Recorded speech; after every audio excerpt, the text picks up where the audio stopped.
esprit, âme et corps. Satan, le grand menteur, a fait un travail incroyable. Il a convaincu le monde, même des ministres consacrés de l'Évangile, que le Saint-Esprit n'est rien d'autre qu'une influence ou une puissance spéciale. Ce mensonge est une des priorités de Satan parce qu'il sait que dès le moment où vous découvrez la personne et la réalité de l'Esprit, votre vie se transforme de façon dramatique. Jetons un coup d'œil à l'histoire.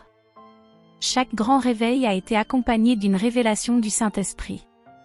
Même Martin Luther a porté la grande réforme au crédit œuvre du Saint-Esprit. Il a dit que Galates, dans la Bible, était son livre favori à cause du verset qui dit « Marchez selon l'Esprit et vous n'accomplirez pas les désirs de la chair » Galates 5, 16. Mais aujourd'hui, peu de personnes savent ce que signifie « marcher dans l'Esprit ». La racine du mot veut dire être en accord avec, être un avec, ou être lié à, ou même avoir la communion avec. C'est étonnant, mais les gens qui ont été élevés dans une église remplie de l'Esprit me demandent « Est-ce que je suis censé parler au Saint-Esprit » Tout dernièrement, j'étais invité à parler devant une grande église avec un passé historique pentecôtiste et l'assemblée fut surprise lorsque je leur ai dit « Vous êtes de ceux qui avaient redécouvert le Saint-Esprit, mais vous l'avez enfermé dans une cage. » Je leur avais expliqué « Vous pensiez que les catholiques ne pouvaient pas l'avoir. Vous avez pensé que les baptistes ne pouvaient pas l'avoir. Mais j'ai des nouvelles pour vous. Il, le Saint-Esprit, a sauté par-dessus la barrière et a marché en direction de l'église Saint-Michel, vers la première église baptiste, l'église méthodiste unie et vers toutes les autres églises. Des millions de personnes ont été touchées par le Saint-Esprit mais leur croissance spirituelle a été étouffée par le clergé qui, pour une raison que j'ignore, a choisi de donner un rang subalterne à la troisième personne de la Trinité. Malheureusement aussi, l'Église de Jésus-Christ afin d'ignorer ce que je suis en train de partager avec vous. Le fait que vous lisez ce livre me donne à preuve que vous avez une faim personnelle de connaître le Saint-Esprit. Vous pouvez être rempli du Saint-Esprit et avoir une rencontre indéniable avec lui, mais ce n'est pas du jour au lendemain que l'on peut comprendre le Saint-Esprit de façon profonde. En ce qui me concerne, il m'a fallu des années et des années pour être conduit selon la révélation qu'il me montrait à partir de la Bible. Et je suis toujours en train d'apprendre tous les jours. La personne du Saint-Esprit. Que dire de la volonté du Saint-Esprit? Peut-être qu'il ne vous est jamais arrivé de penser que le Saint-Esprit pourrait prendre ses propres décisions. Certainement qu'il le peut, mais ses décisions sont toujours en harmonie avec celles du Père et du Fils. Un seul et même Esprit opère toutes ces choses, les distribuant à chacun en particulier comme il veut. 1 Corinthiens 12, 11. En d'autres mots, c'est le Saint-Esprit qui prend les décisions. Colombe et agneau. C'est la question sur le corps du Saint-Esprit qui est la cause de beaucoup de confusion. Il y a quelque temps, un homme m'a dit, « Béni, est-ce que le corps du Saint-Esprit ressemble vraiment à celui d'une colombe? Cette colombe qui est descendue du ciel. » Je lui ai répondu, « Si cela est vrai, alors vous devez croire que Jésus était donc un petit agneau, car c'est ainsi qu'on le représente dans Apocalypse. » Dans le livre d'Apocalypse, Jean l'apôtre a entendu un des vieillards dire, « Ne pleure point, voici le lion de la tribu de Juda, a vaincu. » Apocalypse 5, 5. Il s'est retourné et s'attendait à voir un lion rugissant, mais au lieu de cela, il vit un 12 agneau qui était là comme immolé. À l'heure actuelle, Jésus est retourné au ciel avec un corps physique et la marque des clous dans ses mains. Mais le symbole que Jean a vu était un agneau. Pourquoi? Parce que l'agneau symbolise Jésus-Christ, l'agneau de Dieu. On a vu le Saint-Esprit aussi après le baptême de Jésus? Les cieux s'ouvrirent, et il vit l'Esprit de Dieu descendre comme une colombe et venir sur lui. Matthieu 3, 16. Si on peut voir le Père et le Fils, on peut de la même façon voir aussi le Saint-Esprit. Mais sa descente sous la forme d'une belle colombe ne signifie pas qu'il vole çà et là dans le ciel comme une colombe. Ni que Jésus marche ici et là au ciel dans le corps d'un agneau. Dans Apocalypse, on a vu aussi que le Saint-Esprit avait la forme de cette lampe ardente. Apocalypse 4h5. Si dans l'évangile de Matthieu, l'Esprit est arrivé comme une colombe, vous pouvez vous attendre à ce que son corps soit fait de cette chandelier ou de cette pièce de feu. Le Saint-Esprit n'est pas cette lampe, il n'est pas une colombe.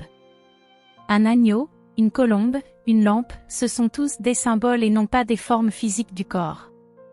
Entendre, parler et voir. Les Écritures, cependant, ne disent pas que le Saint-Esprit peut communiquer même n'a pas d'oreille ou une bouche. Sûrement qu'il peut écouter et nous parler, il dira tout ce qu'il aura entendu, Jean 16h13. Et nous devons l'écouter. Que celui qui a des oreilles entende ce que l'Esprit dit, Apocalypse 2, 7. Et même si ses yeux ne sont pas semblables aux miens, car l'Esprit sonde tout, même les profondeurs de Dieu, 1 Corinthiens 2, 10. Étant donné que vous avez été créés avec des oreilles, une bouche, et des yeux, ne croyez-vous pas que le Créateur, le Père, le Fils et le Saint-Esprit, sont pas capables de vous entendre et de vous parler? Je crois aussi que le Saint-Esprit peut faire en sorte qu'on sache qui il est en prenant des formes physiques et cependant sa présence est illimitée dans l'espace et il est omniprésent. La Bible le fait savoir clairement lorsqu'elle dit « L'Esprit de Dieu se mouvait au-dessus des eaux » Genèse. Mais la Bible ne me dit pas à quoi il ressemble. Elle me dit juste comment le Père se révèle lui-même. On me donne quelques descriptions de Christ. Mais les détails concernant les façons dont le Saint-Esprit se dévoile à nous dans les Écritures sont rares. Quelquefois, on le voit mais on ne l'entend pas, parfois on l'entend mais on ne le voit pas. À tout moment, cependant, il peut révéler sa présence et son message au travers de n'importe quelle forme qu'il se choisit de prendre. Une ressemblance frappante. À quoi Dieu le Père ressemble-t-il parfois? Bien que je ne l'ai jamais vu faire une apparition physique visible, je crois comme c'est le cas pour le Saint-Esprit, qu'il peut faire en sorte qu'il ressemble à Jésus quand il était sur terre. En fait, beaucoup de traits des personnages divins sont mieux connus au travers de la nature humaine, laquelle a été créée à l'image de Dieu Genèse 1, 26 à 27, Jacques 3, 9. Le livre des Hébreux parie de Christ comme étant le reflet de sa gloire et l'empreinte de sa personne, Hébreux 1h3. Je peux tout simplement arriver à la conclusion que lorsque nous voyons Jésus, nous voyons en même temps le Père. Et je crois que Jésus révèle aussi bien le Père que le Saint-Esprit. Regardez Jésus et vous verrez l'Esprit aussi.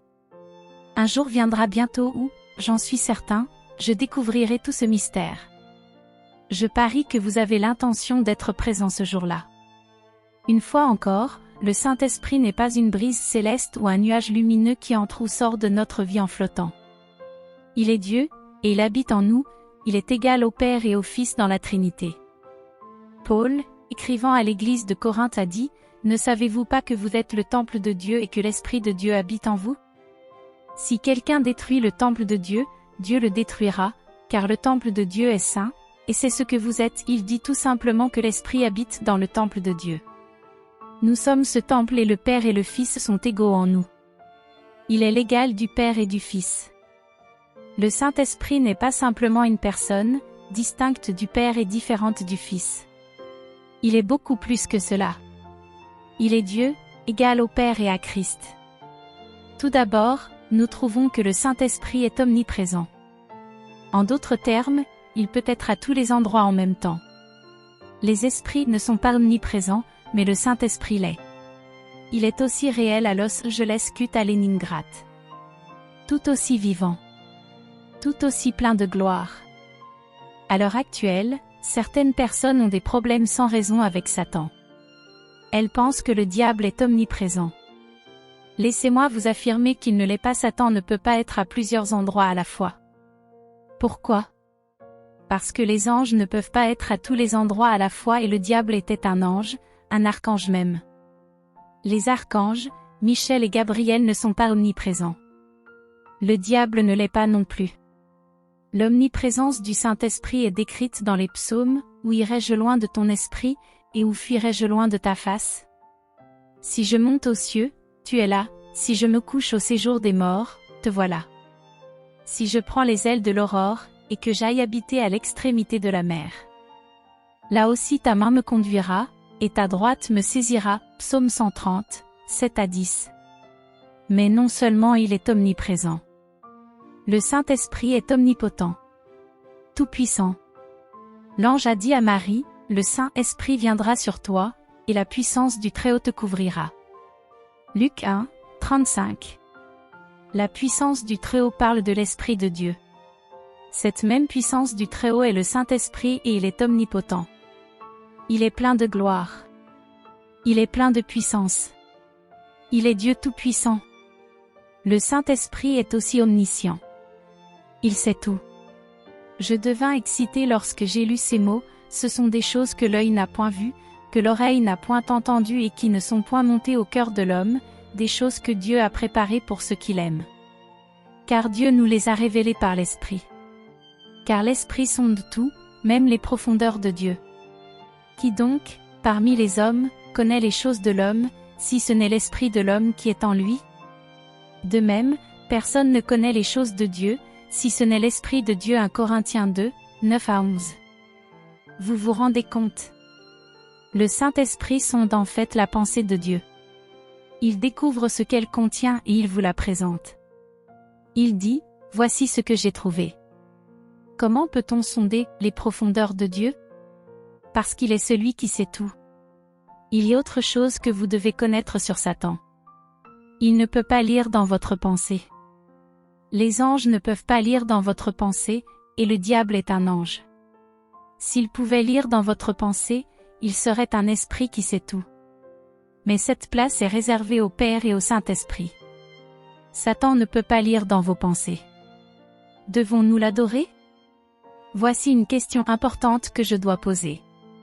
Si le Saint-Esprit est omniprésent, s'il est omnipotent, s'il est omniscient, devrions-nous l'adorer comme on le fait pour Dieu? Mérite-t-il nos louanges et notre adoration? Les chrétiens ont un grand problème lorsqu'il s'agit de savoir si on doit adorer l'Esprit.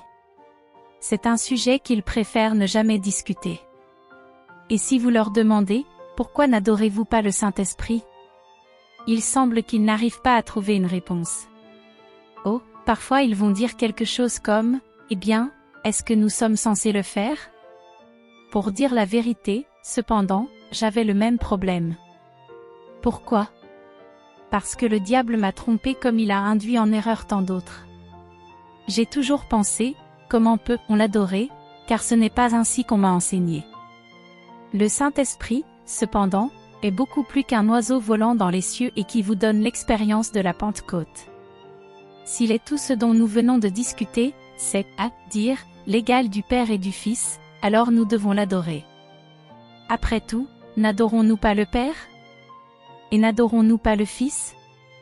Vous pouvez vous demander, comment pourrait-on adorer le Saint-Esprit? Eh bien, comment adorez-vous Dieu le Père? Et comment adorez-vous le Fils? Il ne devrait pas y avoir de différence. Vous devriez m'inonder de votre dévotion et de votre amour. La Bible nous dit que la Trinité, Père, Fils et Esprit est une entité. Combien plus le sang de Christ, qui, par l'Esprit éternel, s'est offert lui-même sans tache à Dieu, purifiera-t-il votre conscience des œuvres mortes, afin que vous serviez le Dieu vivant. Hébreux 9, 14. Quand on étudie les anges, on découvre qu'ils sont présents à cause de l'existence de Jésus. Mais j'ai des nouvelles pour vous. Dieu le Saint-Esprit est, je suis, au même titre que Dieu le Père et Dieu le Fils. Huile, eau, nuages et lumière. Depuis que j'ai rencontré le Saint-Esprit pour la première fois, j'ai pu faire l'expérience de sa présence qui n'arrête pas de grandir en moi. Chaque verset, chaque rencontre et chaque révélation fait que ma marche dans l'Esprit est plus complète. Récemment, alors que je passais du temps à étudier la parole, j'ai dit à ma femme, tu sais, je ressens la présence de Dieu sur tout mon corps. Voici ce qui m'a touché cette nuit-là alors que j'essayais de trouver le sens des mots et leur relation avec l'Esprit.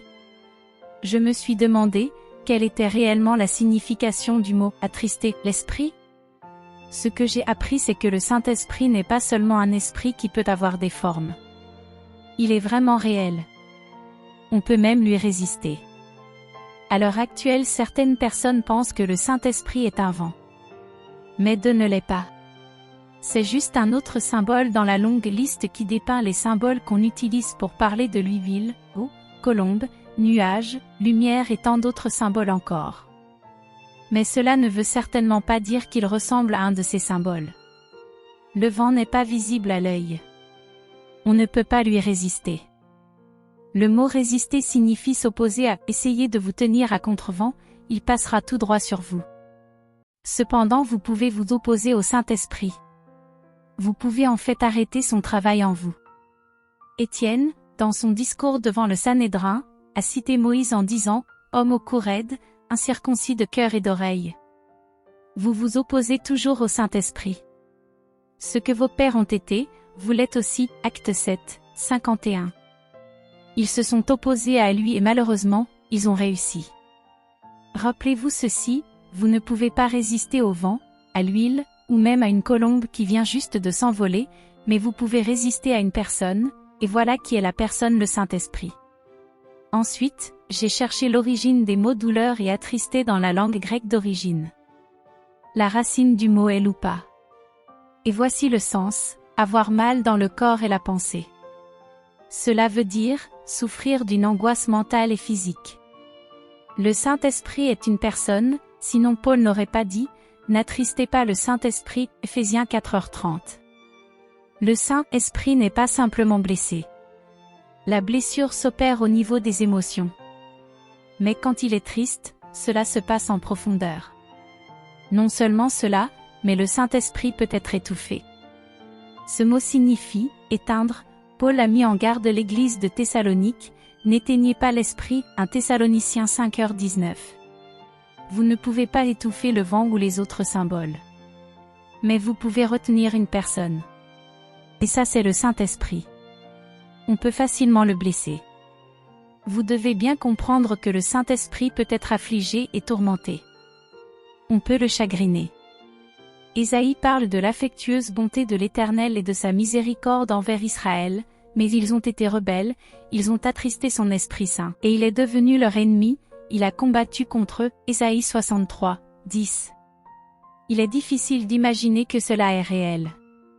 Le Saint-Esprit peut être tourmenté par les êtres humains. Dans la langue d'origine, le verbe chagriner peut signifier lasser, troubler, voire affliger. Seule une personne peut devenir la cible de tels tourments. Un vent fort ne peut pas apaiser, mais seul le Saint-Esprit peut le faire, et il m'appela, et il me dit voici, se font reposer ma colère, Zacharie 6h08. Le Saint-Esprit est une personne qui répond à vos désirs. Vous pouvez lui dire de se tenir tranquille et Dieu le fera, mais alors vous courez le risque de l'attrister. Combien de fois dans des réunions publiques, j'ai vu le Saint-Esprit sur le point de parler et après rester silencieux à la suite de quelques manifestations chamelles. En de telles occasions, j'ai senti comment le Saint-Esprit quittait la salle. Le Saint-Esprit n'est pas un combattant, c'est quelqu'un qui aime. Si vous lui résistez, il s'en ira tout simplement. Il n'est pas comme Satan, qui, comme le dit la Bible, fuira loin de vous si vous lui résistez. Le Saint-Esprit ne s'enfuira pas dans la peur, mais plutôt c'est le cœur meurtri qu'il vous quittera. Si l'aile est attristée, il se retirera doucement. S'il est étouffé, il s'en ira doucement. Comme c'est tragique de penser que les personnes pourraient chagriner ou essayer de faire taire une personne si charmante. Et pourtant elles le font. Les enfants d'Israël firent la même chose. Et aujourd'hui, alors qu'il désire ardemment encore que nous l'aimons et que nous ayons la communion avec lui, nous le blessons par notre ignorance et notre rébellion. Je peux encore entendre Catherine Kuhlman, à Pittsburgh, dire en sanglotant avec une telle agonie dans la voix, « S'il vous plaît, ne le blessez pas. Car il est tout ce que je possède. » La divinité. Ce que je suis sur le point de partager avec vous concernant la divinité m'a donné une image tout à fait nouvelle du Père, du Fils et du Saint-Esprit. J'ai découvert que Dieu est un esprit éternel dont la forme cependant ne peut pas se matérialiser, mais Dieu se révèle souvent au travers des formes humaines ou sous des traits humains. Dieu le Père. Que dire de ta façon dont Dieu apparaît souvent à l'homme? Lorsqu'Ézéchiel a eu sa vision de Dieu en 593 avant Jésus-Christ, il l'a décrit assis au-dessus d'une étendue qui séparait les créatures de la gloire du Seigneur. Il a vu, semblable à une pierre de saphir comme une figure d'homme placée dessus en haut. Ézéchiel 1, 26. À quoi ressemble Dieu te Père? À un homme. Vous vous dites, on m'a enseigné que Dieu est esprit. Oui. Mais c'est un esprit qui a une forme mystérieuse, il n'est pas une sorte de nuage qui flotte dans l'espace. L'apôtre Jean, dans Apocalypse, la décrit comme le reflet des pierres précieuses et brillantes. 2 a dit, aussitôt, je fus saisi par l'Esprit. Et voici, il y avait un trône dans le ciel, et sur ce trône quelqu'un était assis. Il avait l'aspect d'une pierre de jaspe et de sardoine. Apocalypse 4, 2 à 3. Les prophètes décrivent les traits de Dieu avec beaucoup de détails. Ésaïe dit, ses lèvres sont pleines de fureur et sa langue est comme un feu dévorant. Son souffle est comme un torrent. Ésaïe 30, 27 à 28. Et Dieu a révélé le fait qu'ils pouvaient voir, ils ont fait ce qui est mal à mes yeux. Ésaïe 66, 4. À mon grand étonnement, j'ai découvert que Dieu est décrit comme possédant quelque chose qui ressemble aux doigts, aux mains et au visage. Lorsque l'Éternel apparut à Moïse sur le mont Sinaï, il lui donna les tables en pierre écrites avec le doigt de Dieu. Exode 31, 18.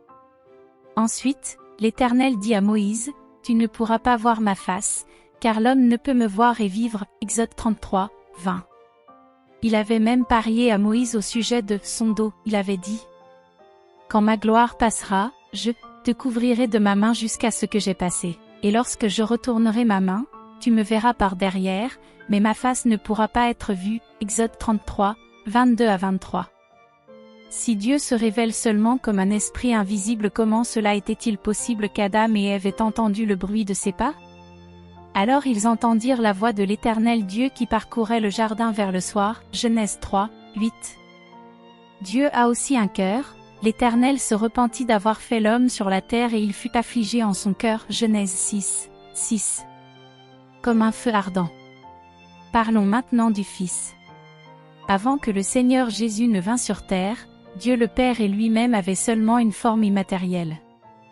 Son corps terrestre fait de chair, de sang et d'os lui avait été donné sur la forme d'un bébé à sa naissance à Bethléem. Et comme vous, il a grandi jusqu'à devenir un homme. Si je devais demander qui du Père, du Fils ou du Saint-Esprit est une vraie personne, la plupart des personnes répondraient que c'est le Fils. Nous pouvons nous identifier à Christ parce qu'il a pris une forme humaine. En fait, si vous ne croyez pas que Christ a vécu, qu'il est mort et qu'il est ressuscité d'entre les morts, il vous est impossible d'être chrétien. C'est ce fondement qui rend possible notre salut. La Bible dit clairement que Jésus, un des personnages de la divinité, a une âme. À Gethsémanée, avant la crucifixion, Dieu avait dit à ses disciples, « Mon âme est triste jusqu'à la mort. » Marc 14, 34. Nous avons une description physique de Christ qui donne la forme de l'image que nous nous faisons de lui. Nous savons par exemple qu'il avait une barbe et de longs cheveux.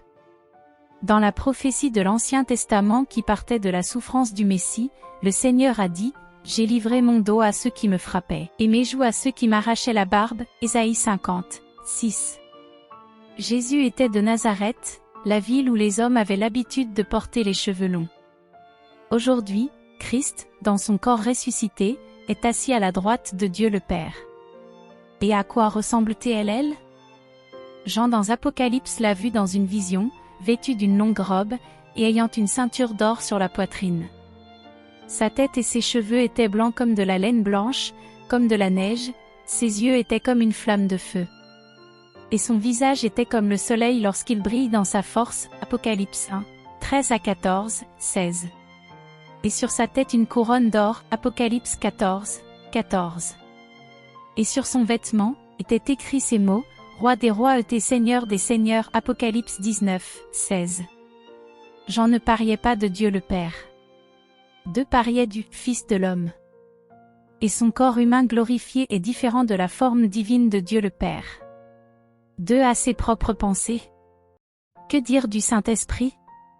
Est-ce qu'il a aussi un esprit, une volonté et des émotions? A-t-il un corps? Sûrement qu'il en a un. C'est un point que la plupart des ministres de Dieu évitent de discuter, mais moi j'ai fait l'expérience de la personne du Saint-Esprit. Nous sommes tous d'accord qu'il est esprit. C'est d'ailleurs une partie de son nom. Et son être intérieur alors? Est-ce qu'il est vraiment une personne? Pour commencer, le Saint-Esprit a une pensée qui lui est propre.